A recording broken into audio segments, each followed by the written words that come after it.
Hello, my fantastic MFA 507 students. Welcome to Module 5.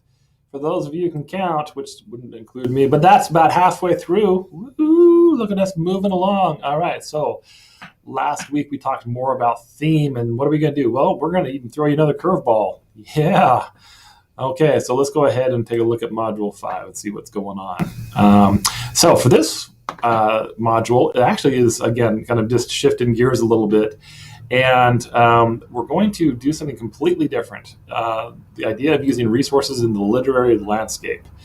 Now, this may seem like, what are we talking about? Well, I'm going to walk you through it and kind of give you some ideas of what this is all about. So anyway, we're also going to do a book review, and then we talk about narrative voice. So three things really we're going to be doing is talking about the literary landscape. We're going to do an activity, yay, around the literary landscape. Next module, Module 6, you get to do a full-blown book review, and so we're going to do an activity this week to help prep for that, and then we're going to be talking about narrative voice, which is different from point of view. Okay, so yeah, so let's go ahead and move forward and see what's next. All right, so you're going to read this on your own, but I'm going to give you kind of a little bit of just kind of a overview.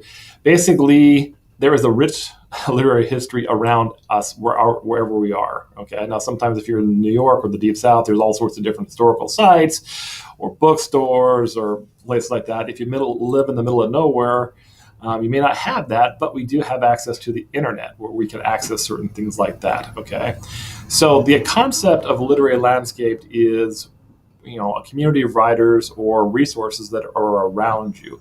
There are a lot of writers who get together with writing critique groups. Some people don't want to do that, which is fine, but a lot of people like the support, and it's a great way to keep spurring us on. Or there's great resources around you to help you become better writers and learn and get resources and stuff like that. So we're going to talk about that and do an activity around that. Last module, we talked about theme and genre. And now we're going to talk more about, really more about tone, not voice, I guess, is really the thing. Okay, we'll talk about that more. And then also, as we are exploring literary resources, part of that is we're going to do a book review, which I will explain. So that's kind of the overview. Read through this, and we'll get through it. All right, so some of our readings and resources. So I verified that all these links work. Woohoo! Yay! Including this textbook. And you're like, well, wait a minute, this literary places, this is kind of freaking me out. Okay, well, we're going to get to that assignment, and I will walk you through what this is and how to do it. So don't worry about this. But this is just all this. I checked all the links to make sure they work. So we'll just move on from there. Okay. All right, before we get started, there is going to be a non-graded lesson. I will also post another video in the announcements. The non-graded lesson will be about tone and voice and stuff like that. My video will be something similar to that. Okay, you'll see. It'll be a surprise. Surprise in the announcements. Again, this video that I'm recording right now is more of a how-to. So make sure you look for those particular things. All right, so this week we have 3 deliverables. 3. All right, but they're not too bad. Okay, the first one is a discussion. Now, we haven't done a discussion in a few weeks. This is where you actually post to the discussion board. And this is the one where we talk about the literary landscape. Now, let's just go ahead and say, what are we talking about? Well, there is this link here, literary places at Poets Writing. Okay, so I've already got that pulled up over here. When you click on here, you're like, what does this even mean? What is this? What am I supposed to do here? Well, what I would suggest is you type in, so I don't live in Raleigh, but I work in Raleigh. I live close to Raleigh. And then I'm going to hit filter. So I'm going to just search for any type of literary places near Raleigh, and I'm going to hit filter, and it's going to pop up a little map and say, hey, you got some stuff, because Duke University is not very far away from us, so there's like some rare books. There's an indie bookstore, Quail Ridge Books in Raleigh. I've been there before. It's actually really pretty cool. And there's another indie bookstore in Durham. Okay, you're like, wow, so like there's indie bookstores and stuff like that. Yeah, but even more than that, some other types of things you can look for are sometimes there's writing centers that are maybe close to you, writer space where it's kind of designed for writers just to kind of get together, or literary archives and such like that. So, and even historical sites is maybe where a famous author lived or whatever. So That's it. Or if you live closer to it, whatever. So this is one way you can find some. So let's say you've plugged in your city and you got nothing. Okay. Well, that's when you can get to say, okay, well, then maybe I will do research on these kind of things, maybe historical data about one of my, since I can't visit a historical site, I could go on the web and find some historical data about maybe one of your favorite authors. Okay. Or you can actually do like a research and find out, well, yeah, I really like to write romance. Or is there like a romance, guild of writers out there? There is. Sci-fi guild of writers. Yes, there is. You can actually look through that and see what kind of offers, things that they do. So that's another thing you could possibly look at as an option. So what are you going to do?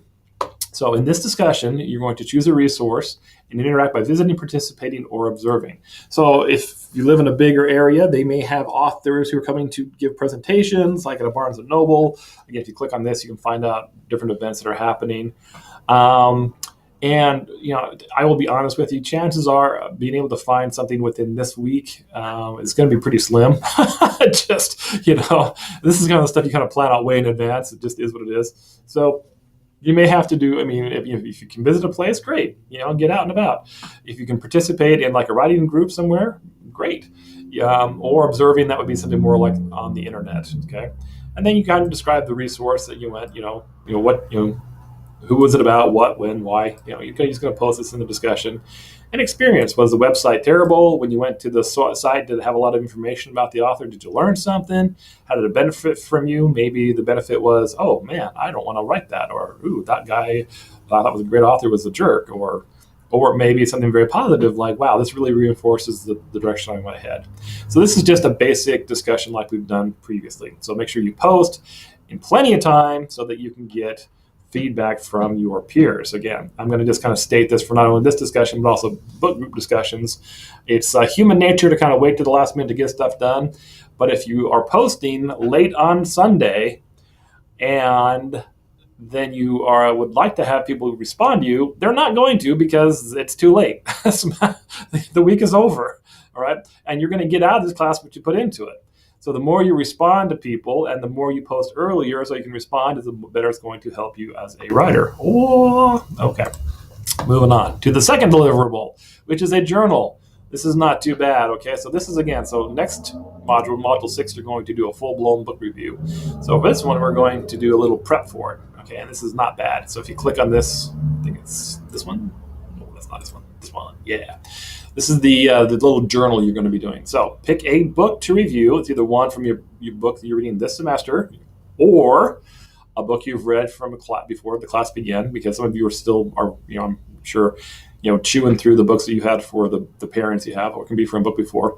And you're going to write a short proposal that this is the book you want to do a book review on. So again, you're not doing the full-blown book review here. You are just talking about which one you want to kind of do it, which book you want to do a book review on and why. And if you're like, okay, well, what is the review going to involve? Well, you can look at these two sources, and again, I verified that these links work, to kind of get an idea of what a book review is all about. So for this assignment, what you're going to do is you're going to write a short journal between 300 and 400 words in length. Submit it as a Microsoft Word document, okay? And basically, here's the rubric. What's the book you're going to be reviewed? Okay, well, that's not too bad. Explain why you chose this book. Okay, why do you want to review this? Explains the expectations from the chosen book. Okay, what do you expect when you write their book review? This is probably where you're going to get the majority of your text. And then again, just make sure you are using proper English.